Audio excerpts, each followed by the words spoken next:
I'm not happy about the temperature in here. I'm sweating. This is not highlight, this is sweat and tears. What up, hooligans? Did you feel the cringe? I did too. It's Jennifer, and today I am back with the third and final episode of my room makeover series. If you haven't been keeping up, in part 1, I redid the base of my room, painted, put in furniture, and all that kind of basic stuff, all the big stuff. In the second episode, I decorated my room with some more furniture and also made some DIYs. So if you haven't checked out the previous 2 episodes yet, I would highly recommend checking them out because I started out with a room that was a lot different from what we are working with today. So go watch those 2 if you haven't already. And in this video, I'm making some more DIY room decor, except everything is from the dollar store. And then you will finally be seeing the final room reveal at the end. Did I just say final/finally twice in the same sentence? You're gonna be seeing the final room in this video at the end, so make sure you stay till the end. This is not just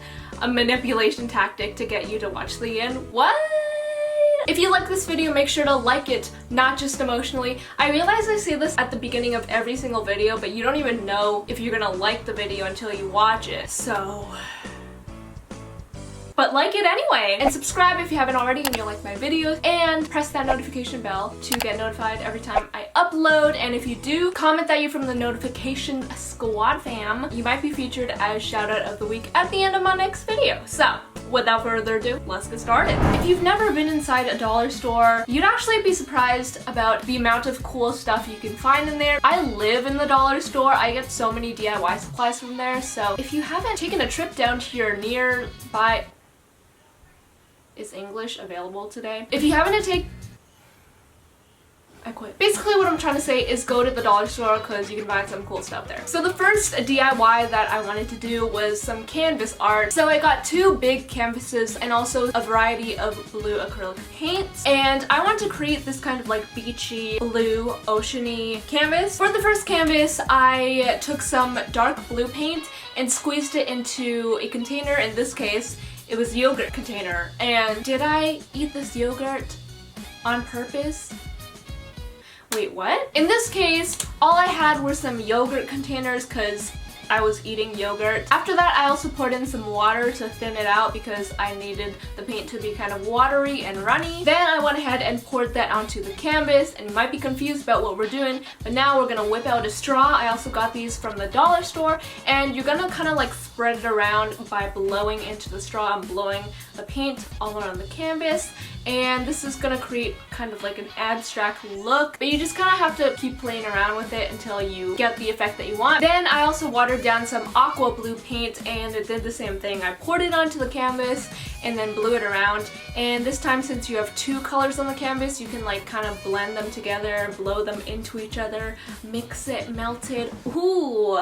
Look at that. I'm canceled. Then I also took some watered down white paint, did the same thing, poured it onto the canvas, and spread it around. You can also pick up the canvas and like kind of rotate it just so the paint spreads and blends, and then you can keep using your straw or like the rotating method or a combination of the both. I was going for like an ocean type of look with the waves, and then you just want to keep layering on different colors of blue and then white. This process actually took me a lot longer than it's supposed to, just because I'm a huge perfectionist and I just was never satisfied until I had what I thought looked like waves, which ended up looking like this. And I know it looks so different from what you last saw. This process, if I'm gonna be honest, it took me like 4 or 5 hours, which it should not take you this long. I kind of just played around to get this look, but basically I put on a lot of blue and then I did white stripes and then I blew the white into the blue. Whoa, I blew the white into the blue. Blue.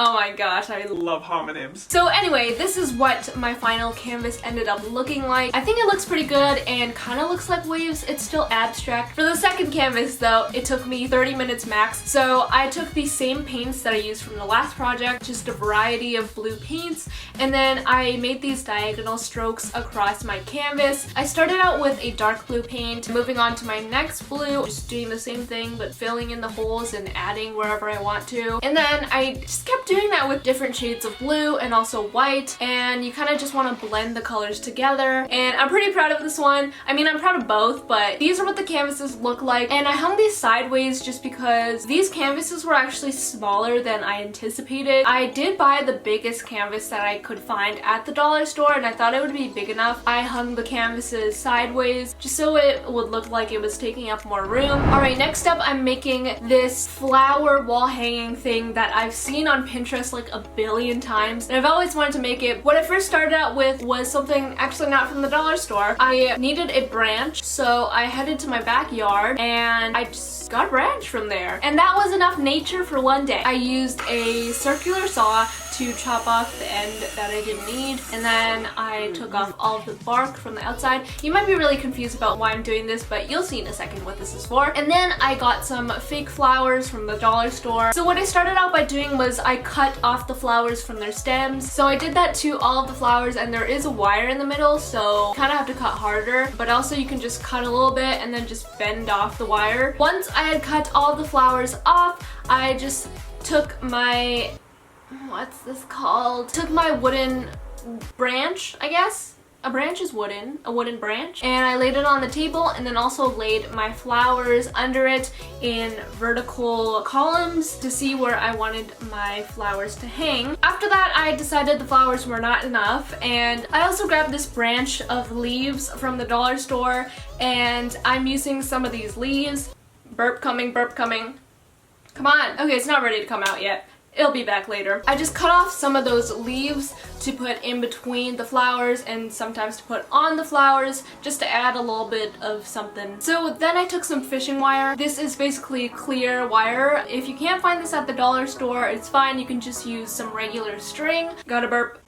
We finally got it. Sorry if you're disgusted. You want to tie this to the branch, and you want to tie a piece of this every time you hit a column. Basically, you need one per column. I feel like that's pretty self-explanatory. After you've attached all of your strings, you can go ahead and attach the flowers to the strings. So what I did for that was just I took some clear tape and I just taped it onto the string.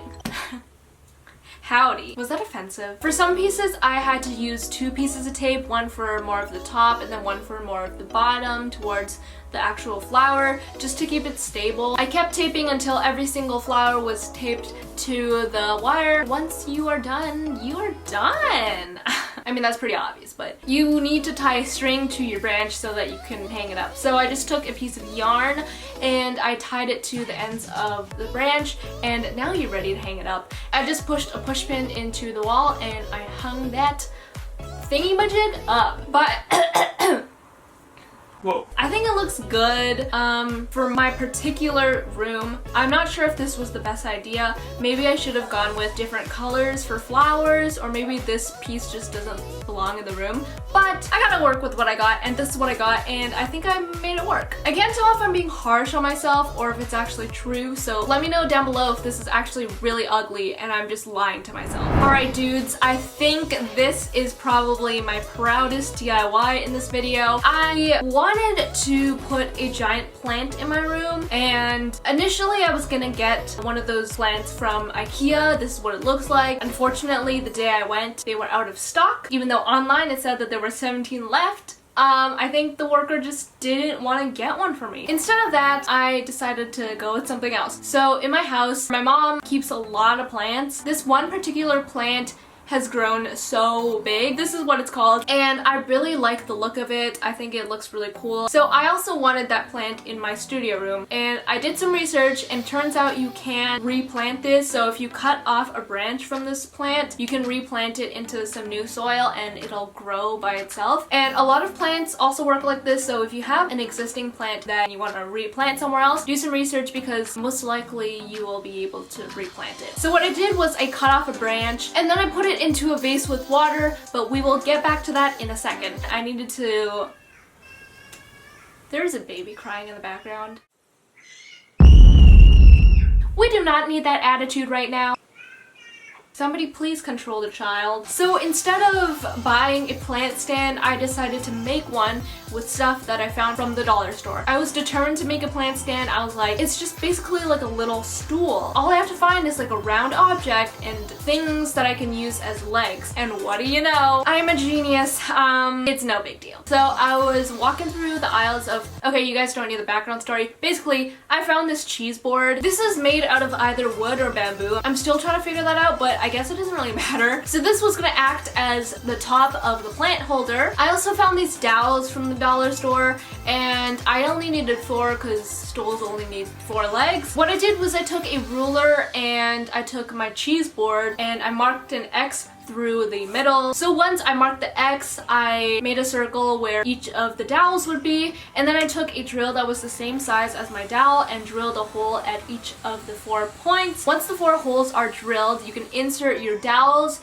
and you kind of just want to push them in there. I used a hammer to like hammer them in. If you don't have a drill, you can try just straight gluing them on with some very strong glue, or you can try scraping out the holes with like an X-Acto knife or a knife or something like that. I know that's not the most ideal situation, but if you really want to make this, you can make it happen. So after I finished inserting the dowels into the holes, I realized I had made a big mistake.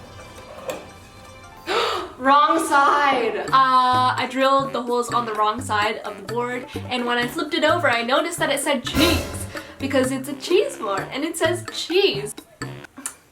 Initially I was like, okay, let me just sand this off, it'll be fine. And then I realized it was not gonna sand off because it would take forever, so I just decided to roll with it. It says cheese on the front, and it's actually, you know what? I'm actually fine with it now. I think it's a look. But at first I was like, I can't believe this freaking plant stand says cheese. Not everything has to go according to a plan, and that's alright, because it's Gucci. I hate that I like literally can't speak like a normal person. So remember that plant that we cut off from the original plant? Yeah, so we're now gonna put that onto the plant stand. Here's my vase of water, and here's my plant. I just stuck it in. You can either plant it directly into soil, or you can just put it into water. The reason why I put it into water first was, number one, because I was waiting for it to grow a root before I planted it into soil, and the second reason, probably the more important reason, was because I was just too lazy at the time to plant it into soil. I'm so relatable. Usually plant stands cost like at least $20 and up, and I made this for like $3. So I'm pretty freaking proud of myself. This doesn't just have to be a plant stand. You can also place other items on it if you decide to make this. I gotta burp again. Whoa. Do you ever burp sometimes and then like kind of throw up in your mouth? Does that ever happen, or is that like TMI? Are you grossed out? Sorry. Moving on from this wall for a second. In the 2 corners of my room, I wanted to hang some plants, and I didn't want to hang real plants just because real plants are really hard to take care of, especially if they're hanging. If you watched my last room transformation series, I've kind of made these before, but in those ones I didn't use stuff from the dollar store, and in this one I'm going to be using stuff only from the dollar store. So basically I'm gonna be making some hanging plants from the dollar store.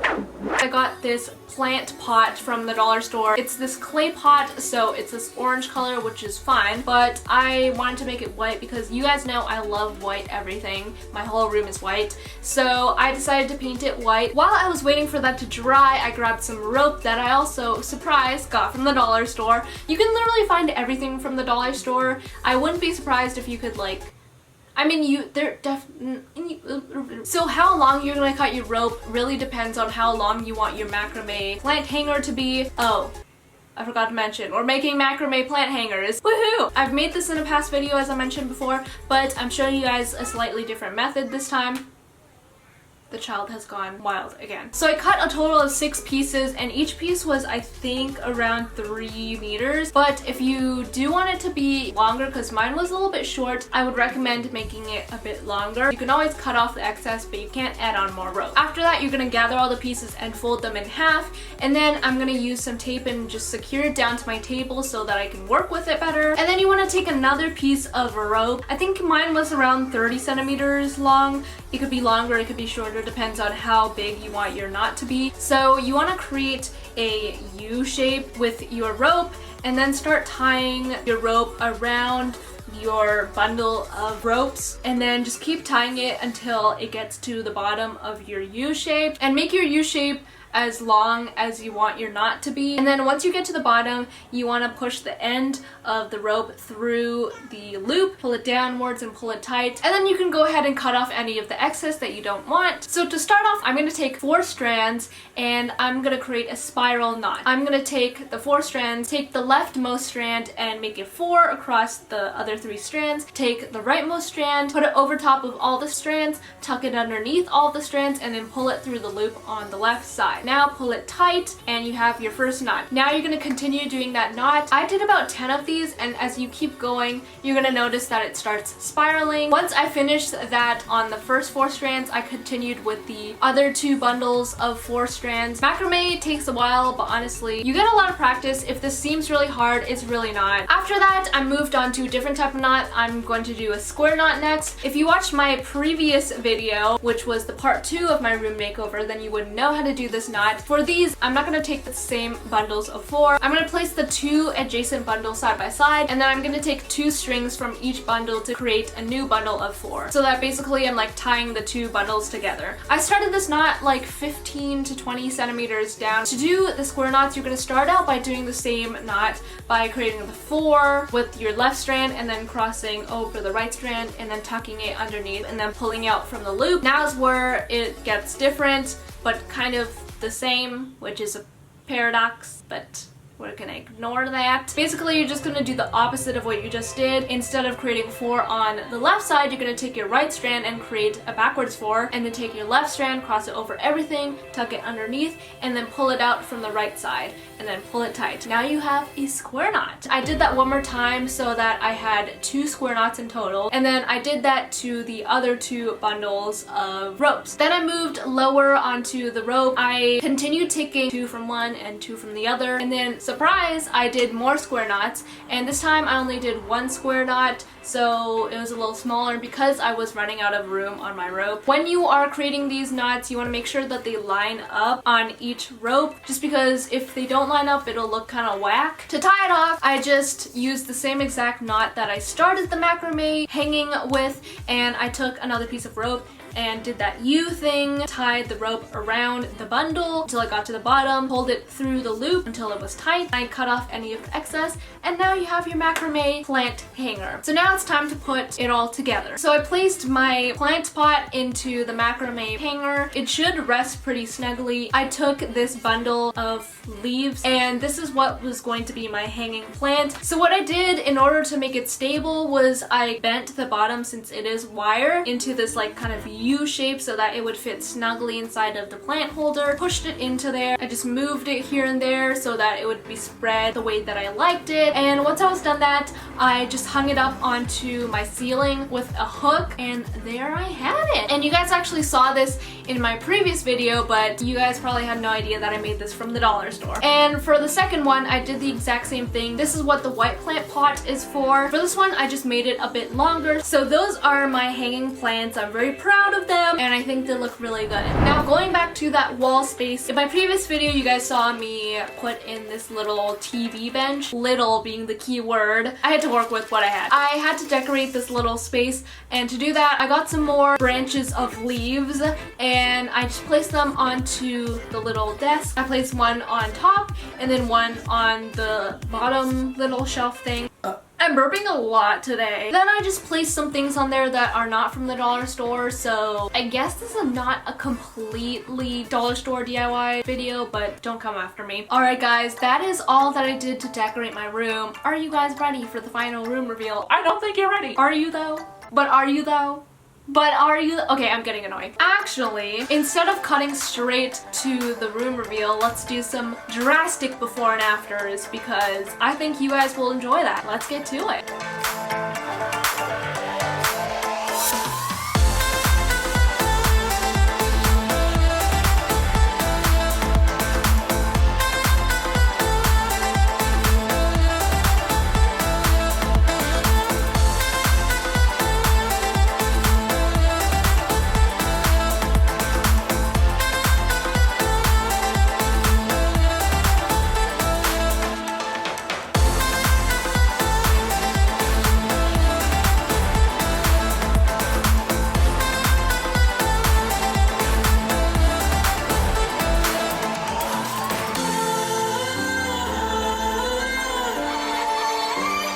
So this is my final room and I'm so proud of it. I think it looks way better than the original room. I know you guys might have your own opinions, you know, everyone likes different colors, different styles, but I think for the budget that I had, I think I did a pretty good job. I definitely didn't spend over $500, which I think is pretty good for this huge room transformation. And I know it's not perfect. I still have things that I'm like, I wish I could change this, I wish I could change this. But for now, this is my studio room and I'm constantly going to be adding to it, changing it. But this is definitely the biggest DIY project that I've ever taken on. Let me know what you guys think of it. What would you change? Do you think it looks good? So I think that concludes this video. I hope you guys enjoyed the series. Shout out of the week is right here and I love you guys so much. Thank you guys so much for watching and I will see you guys next time. Bye!